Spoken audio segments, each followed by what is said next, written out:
টি-20 বিশ্বকাপে সুপার 8-এ নিজেদের দ্বিতীয় ম্যাচে ইংল্যান্ডের কাছে 2 উইকেটে হেরেছে পাকিস্তান। এই ম্যাচ হেরে সেমিফাইনালে খেলার কঠিন সমীকরণ পড়ে গেছে পাকিস্তানের। সুপার 8-এ নিজেদের দ্বিতীয় ম্যাচে আগে ব্যাট করে ইংল্যান্ডের বিরুদ্ধে 164 রানের টার্গেট দাঁড় করায় পাকিস্তান। এর মধ্যে 63 রানই আসে সাইফজাদা ফারহানের ব্যাট থেকে। জবাবে হ্যারি ব্রুকের অসাধারণ সেঞ্চুরি 2 উইকেটের জয় পায় ইংল্যান্ড। এই ম্যাচের পর টুর্নামেন্টের দিকে তাকিয়ে থাকতে হলে শ্রীলঙ্কার বিপক্ষে ম্যাচ শুধু জিতলেই হবে না পাকিস্তানের, পাশাপাশি নজর রাখতে হবে অন্য ম্যাচগুলোর দিকেও। গ্রুপের প্রথম দল হিসেবে 2 ম্যাচ জিতে সেমিফাইনাল নিশ্চিত করেছে ইংল্যান্ড। প্রথম ম্যাচ পরিত্যক্ত হওয়ায় 2 ম্যাচে পাকিস্তানের পয়েন্ট মাত্র 1। পরিত্যক্ত হওয়া ম্যাচের 1 পয়েন্ট নিয়ে গ্রুপের দ্বিতীয় স্থানে নিউজিল্যান্ড। এক ম্যাচ খেলে পরাজয় বরণ করা শ্রীলঙ্কা এখনো কোনো পয়েন্ট পায়নি। দেখে নেওয়া যাক পাকিস্তানের সেমিফাইনাল সমীকরণ। সম্ভাব্য সমীকরণ 1, নিউজিল্যান্ড যদি তাদের বাকি 2 ম্যাচেই শ্রীলঙ্কা ও ইংল্যান্ডের কাছে হেরে যায় এবং পাকিস্তান যদি তাদের শেষ ম্যাচে শ্রীলঙ্কাকে হারাতে পারে, তাহলে সেমিফাইনাল খেলবে সালমান আলী আখার দল। সেক্ষেত্রে 6 পয়েন্ট নিয়ে তালিকার শীর্ষে থাকবে ইংল্যান্ড, 3 পয়েন্ট নিয়ে 2-এ থাকবে পাকিস্তান, 2 পয়েন্ট নিয়ে শ্রীলঙ্কা থাকবে 3-এ, 1 পয়েন্ট নিয়ে নিউজিল্যান্ড থাকবে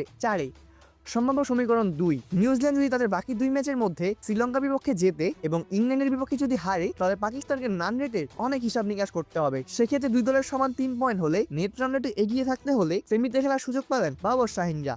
সম্ভাব্য সমীকরণ 3, নিউজিল্যান্ড যদি শ্রীলঙ্কা হারিয়ে দেয়, সেক্ষেত্রে ইংল্যান্ডের কাছে হারতে হবে কিউইদের। তখন নেট রান রেটে এগিয়ে থাকলে সেমিতে চলে যাবে পাকিস্তান। অপরদিকে নিউজিল্যান্ড নিজেদের বাকি 2 ম্যাচ জিতলে সরাসরি জায়গা করে নিবে সেমিতে।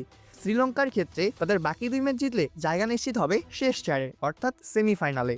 অপূর্ব দাস, প্লেবাজ নিউজ।